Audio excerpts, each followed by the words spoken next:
title will not bring you the respect that you want it to. I know that's harsh. Okay. I have met many a stupid CEO. Okay. If you were ever my CEO, I'm not talking about you. Okay. I have met plenty of CEOs who were stupid. I have met plenty of directors that I wanted to hit affectionately with my car. Okay. These are extreme responses. Please don't put me on a list somewhere, Spotify. But I'm just saying that having a specific title does not make you a specific type of person. It does not, should not, and does not impress people the way that you think it does. So if you are going for a title specifically for clout, I would strongly encourage you to reassess your priorities. Welcome back to Secrets of a Corporate Game. So many people are trying to navigate a corporate world that is laden with secrets, cleverly hidden and unspoken rules to a game that most employees don't even know they're playing. On this podcast, we try to give you a peek behind the curtain and unveil some of those secrets with tips and tricks that you can apply today to start taking control of your career and progress up the ladder faster. Hey, everybody. We are back with another great episode for you guys. Today, we are talking about separating your identity from your title. And this is something that I feel like we should talk about in high school and college, when we're getting our education, when we're figuring out what we want to be when we grow up, quote unquote. But this is something that I think is a really important topic. It's near and dear to my heart. It's something that I have struggled with immensely over the course of my career, and I've heard many of my clients have as well. And so we want to spend some time today talking about who you are versus what is your title. All right. And I'm going to show you some of the biggest places where I see this show up in the corporate world specifically, where I see this kind of manifesting as an extra negative thing.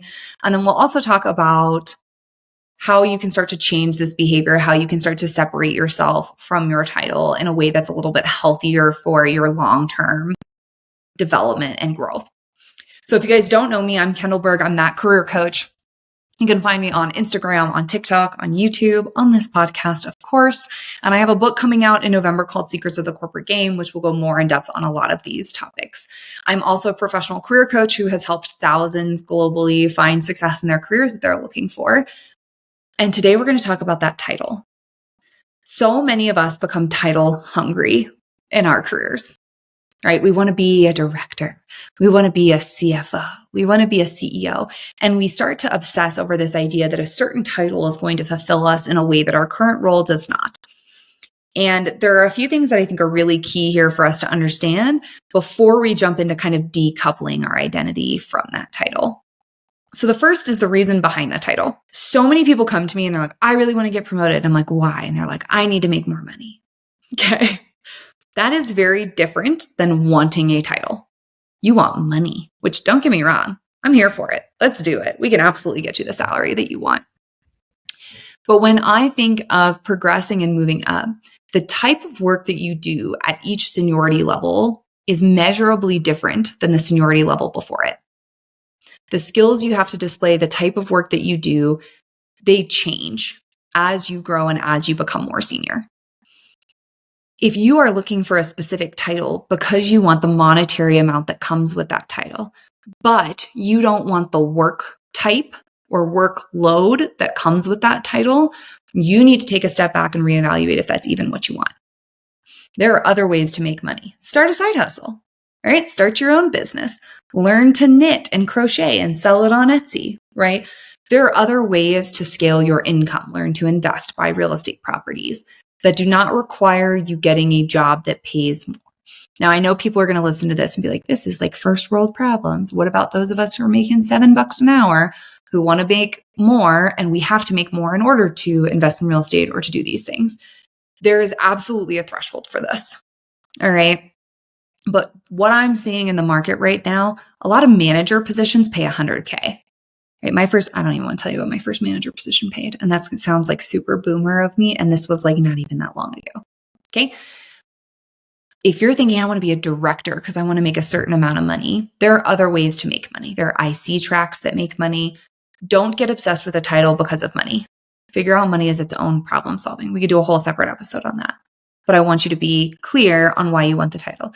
The second reason that you want the title is because you do want the type of work that comes with that title. Now, I enjoy director level work way more than I ever enjoyed IC level work. I love managing a team. I love growing and developing people. I love leading a big strategy. I love working on high visibility projects. I love interacting with the C-suite. Like, I enjoy that type. I love, in a sick and twisted way, sitting on meetings for 9 hours a day. I really do. Okay. I wish I didn't. Make my life easier because I'm exhausted after. If you want that title because you want that workload, then it becomes really important to display the skills required for that workload. And I did a separate episode about how you can learn any skill a CEO knows. Highly recommend listening to that if you're trying to make the jump to certain levels based on their title. But I would say if you're wanting the title for the workload, that's a good reason to want that title. And the third reason that people want a specific title is they want the clout. I'm a director. I'm a CEO.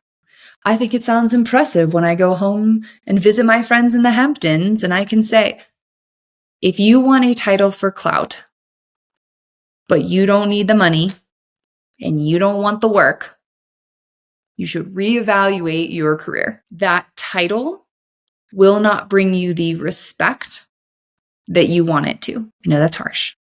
Okay. I have met many a stupid CEO. Okay. If you were ever my CEO, I'm not talking about you. Okay. I have met plenty of CEOs who were stupid. I have met plenty of directors that I wanted to hit affectionately with my car. Okay.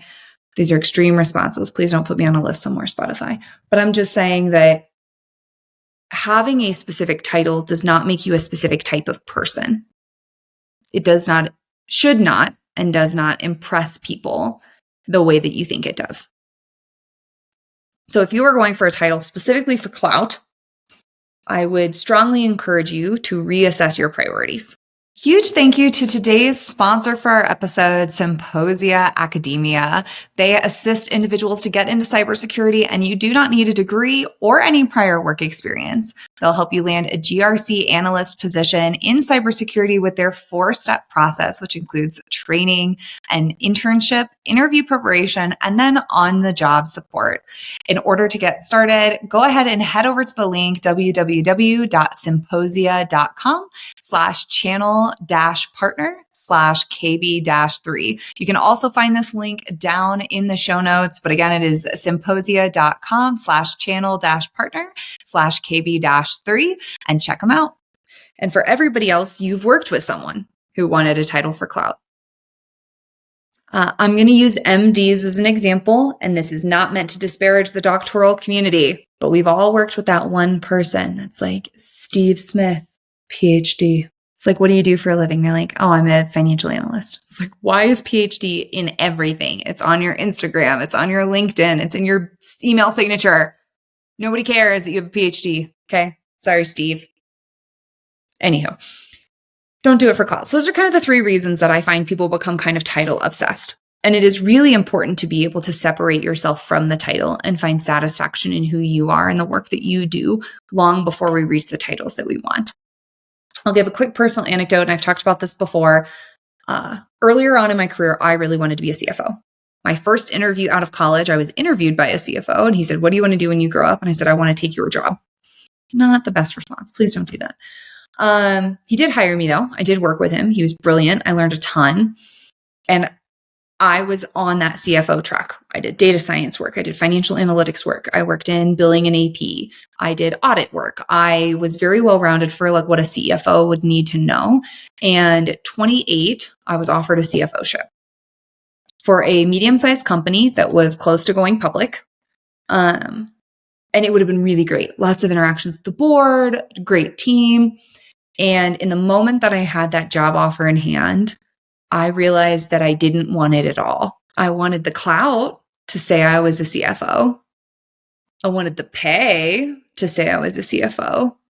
But I didn't want to be answering questions about the financials to the board every day.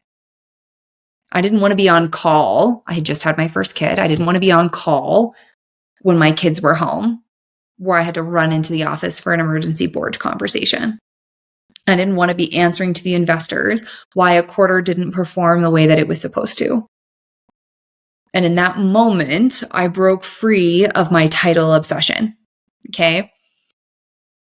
It's a very lucky way to get to break free because you got it and realized you didn't want it. All right. I'm the first to admit that that was a moment of privilege for me to be able to say, maybe I don't actually want to be a CFO. Right. But when you are so obsessed with a title, when everything you're doing is driving you towards a title, we sometimes get more obsessed with the idea of what that is, that we lose sight of who we are and what we enjoy doing. Caveat here is that your job should not be the most fun part of your day. It shouldn't. I'm sorry. Not all of us are going to have jobs where we make stuffed animals for orphans and feel like this incredible sense of purpose every day. We're just not. It's not the way the world works. I think it's amazing if you want to make stuffed animals for orphans and that's your full-time job. That's great. Go for it. But most of us do not live out some extreme purpose in our day-to-day jobs. We're doing our job for a paycheck. The work's not terrible. We get to work with cool people. That's pretty much why we do it. Okay. And when you get so obsessed with the title, you lose sight of what type of work do you really like? What type of skills do you have that you really like to put out in the world? What makes you happy? Some people, I believe truly, are just not cut out for the corporate world. That's okay. Be an entrepreneur, start your own thing, run a business through social media, whatever it is you want to do. What's interesting is for me, I am built for the corporate world. I love it. I do. And I run my own business now, but I still work a corporate job because I love it so much. I work with great people. I get to communicate with tons of different people from tons of different walks of life. I get to coach and lead and mentor and guide people as they're growing their career. I get to lead a strategy. I get to see the outcome of the work that I'm doing. Like, there's so many reasons I love my corporate job, and I love a steady paycheck every 2 weeks. I really do. And some people hate it. And I think that's great. Go start your own company. Hire people like me who love working for other people. Do it. Okay. But you have to understand you and what you like and what you're good at to enjoy the work. Don't get so title obsessed that you lose sight of what's going to make you happy. All right. So where do I see this show up the most? Okay. So the two biggest areas where I see people obsessing over what they are called rather than what they do is in interviews. Yeah, we're going to talk about that too. In interviews and in promotion cycles. Okay, so this is where we're going to spend the rest of today's episode, is talking about interviews and promotion cycles. When you are asked in an interview what you do for a living, do not answer with a title. Don't answer with a title ever again. Effective immediately. If you take nothing else from this episode, do not answer an interview question with your title. All right. So they say, hey, I've seen your resume, which they probably haven't because they didn't open the attachment. Why don't you tell me a little bit about yourself? And you go, oh, I'm Kendall. I am PhD. No, stop it. Everybody answers this question the same way. They go, I'm a PhD. And then they go back to the beginning of time. And they're like, when I was a young child, I was obsessed with flowers. So when I went to college, I studied horticulture, only to realize that my passion really lays in tech development. So I switched my major to engineering, and then I went to work for Google. Don't do that. One, they do not care in like the nicest way possible. They don't care, right? But two, you can be far more interesting and make a far better impression on that recruiter or that hiring manager if you start instead with what you're good at. Who is Kendall? What is she good at? What does she like? What kind of work gets her jazzed to get out of bed in the morning? Answer with that, and then talk about your work history. Okay, so my answer is always, I'm Kendall. I'm that person that you throw in a black hole where you have no idea what's going on. And I'm able to bring organization and drive results really quickly. I do this by having really rapid problem solving and learning skills and educating the next generation of leaders. This is Kendall. Okay. Now, if I'm a manager and I need somebody to solve my problems, I'm interested.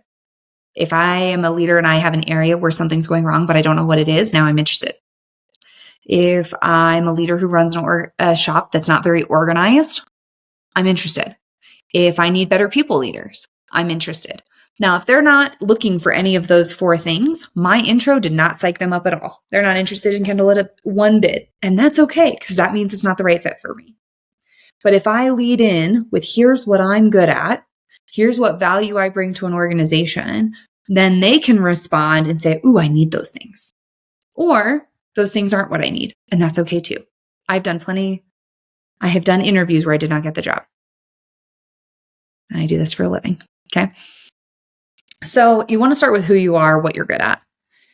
Then you say, I've done this most recently in my current role as director of planning and execution. 2 of the big projects that I worked on was cleaning up an audit remediation issue in partnership with security and IEA to make sure that the firm is operating at a high level. We worked with X many groups. Another place that I did this was in establishing vendor renewal protocols in partnership with procurement and finance to elevate our budgetary process. Before that, I was and you go backwards through your career. Start soonest, go backwards. Same way your resume works. Who am I? You have an executive summary. Here's my most recent work and going backwards. But everybody, when they talk about their past, they go back to like way in the beginning, and then they talk about their college education, and then they talk about their first job out of college. Nobody cares. They need to know if you're capable of delivering what they need now. They don't care if you could do it 15 years ago. So the big place that I see people become obsessed with titles is in interviews. Well, I am the director of planning and execution. Like, well, what was your title before that? You're like, well, before that, I was the director of data and analytics.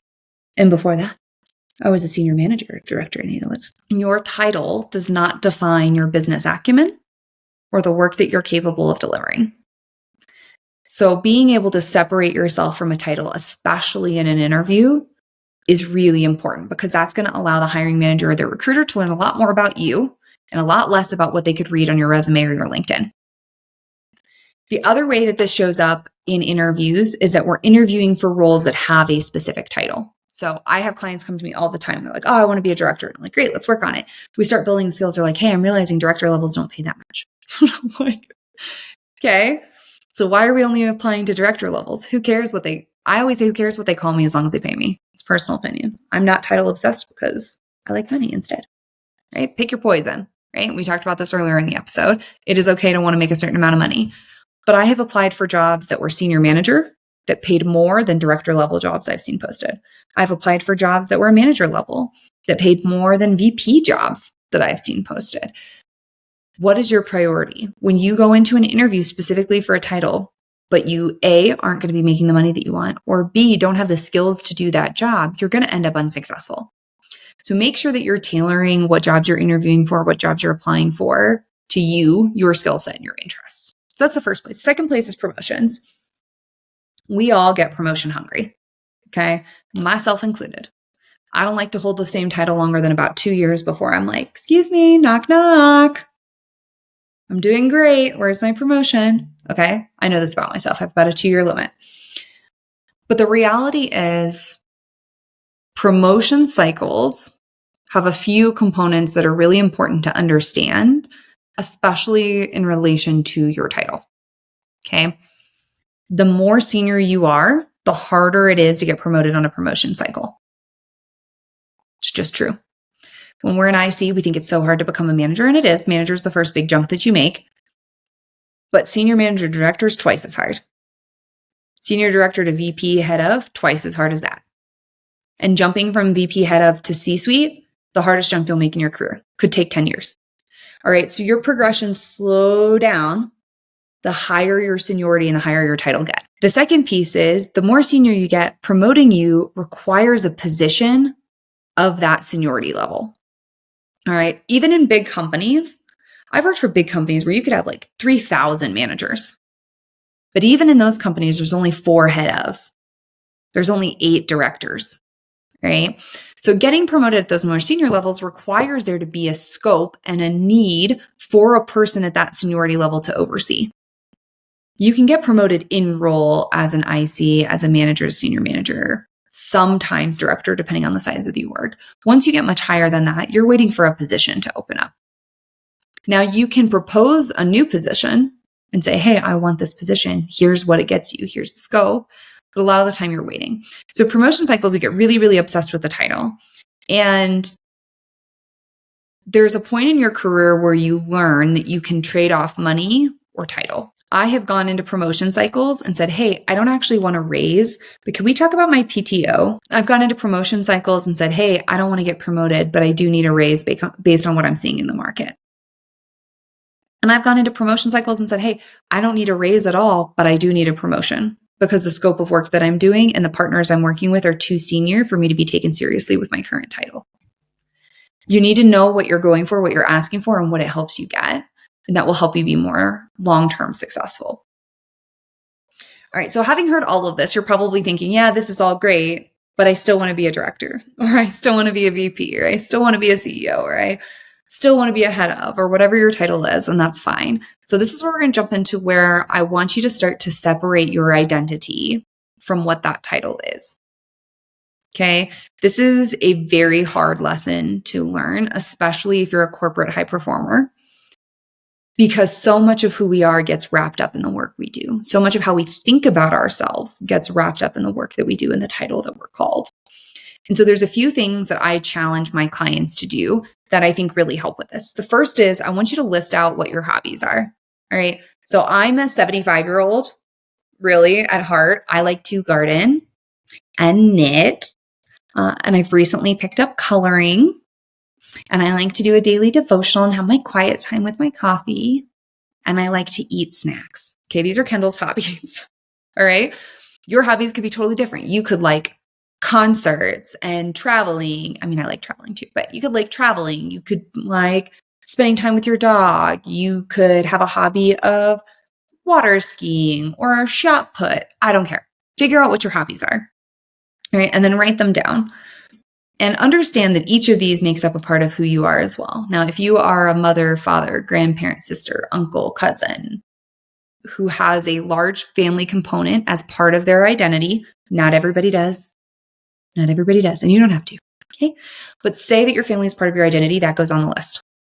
Okay. For me, I am a mom. Again, something that does not come naturally to me, something that I'm constantly learning, constantly iterating on, but it is a part of my hobbies. It is a part of who I am. Okay. So write down all those things that are not work related. These are going to make up like your Kendall soup. This is like the soup of who I am, all of the things that come together. Okay. And then one of the exercises that I really like to do is I like to take a sheet of paper and write the days of the week along the top and then times down the side. So like 7 a.m., 8 a.m., 9 a.m., 10 a.m., all the way down the left side. And then you've got the days of the week at the top. And then I want you to create boxes of when those hobbies take place in an ideal situation, right? So for me, I would garden on Friday afternoons because it tends to be sunny and it's nice. It's the end of the week. It's starting to get my weekend. Saturdays when I do my family time, I take no obligations on Saturdays. It is pure time with my family the whole time, all the time. Sunday afternoons is when I work on my book. Okay.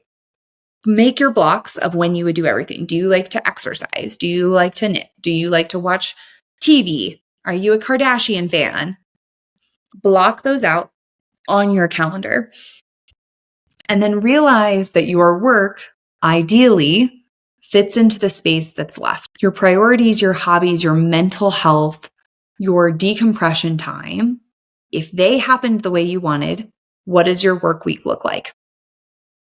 Now, that work week may or may not be feasible depending on your number of hobbies, right? My hobbies tend to be at like 6 a.m. or 8 p.m. So I can work a pretty standard 9 to 5 during the week without it encroaching too much on like the hobbies that make me Kendall. But maybe you're realizing like, oh my gosh, for me to do this, maybe my hobbies are like all day Monday. Like I could only work a 4-day week to accommodate this if I wanted to do it the way that I want to do it. Okay. Once you know what your work week is supposed to look like, then you can find opportunities that match that, whether you need to be self-employed or a 9 to 5 works pretty great for you, or maybe a 9 to 5 works great for you, but you need to be able to log off early on Fridays. You need to be able to work remote. What makes sense in the week that you've outlined? And then start to build your identity in those boxes. All right. I am not an expert gardener, but I love to garden. Like eating something that I grew in my backyard, huge joy point for me. Okay. Makes me super happy. All right. I am not an author yet, but I love to write. So writing is something that brings me joy. All right. Now author is becoming part of my title and it is a part of my identity. Some of these things evolve, right? But when you look at who you are and what your values are outside of work, it can become easier to build an identity there. right? You're made up of lots of different parts. Now, if this exercise, you're thinking, well, I don't have any hobbies, I work all the time, then you need to work on that, right? You need to work on who you are if you lost your job tomorrow. This is why layoffs are so painful for so many, is so much of our identity is in what we do for work. And then that work gets taken away and we're like, who are we? Right? Do you like yoga? Try some things. Maybe you go to do this exercise and you can't draw any boxes. I want you to sign up for ClassPass next month and try a bunch of workout classes, or go to a library and rent a bunch of different books and see what kind of books you like, or figure out what on Netflix is your speed. I watch K-dramas, highly recommend, and some C-dramas, but mostly K-dramas. Okay. So figure out what those hobbies are going to be. What are going to be the things that fill your cup? Is it journaling? Something I've been trying to do recently is quiet, creative activities outside. I talk a lot. I listen to a lot of music. I'm a very high energy person and then I crash. So what do I do that's restorative? So for me lately, it's been coloring in a coloring book outside once a day. Figure out what these things are and figure out how to build them in your week, and then build your week around them. I'm encouraging you in this because when our identity is wrapped in our work, and our work can be temporary, right? We could lose a job. We could not get a promotion. It is so hard on your soul to lose who you are in that moment. But if you've done the pre-work to know you have all these other things, you know what your skills are, you know what you're great at, you know what you enjoy doing, and you know what your hobbies are, you have that life raft of identity around you that will make it easier if you have to pivot or change directions in the future. So I hope you enjoyed today's episode. It's a little different than the content that we normally talk about, but if you liked it, go ahead and give us 5 stars. Leave your review below. Also, if you have any anonymous topics you would like us to cover, you can go to my website, thatcareercoach.net, and podcast, and you can submit anything that's going on in your workplace. We will talk about it anonymously on an episode here. Otherwise, tune back in next week for another great episode.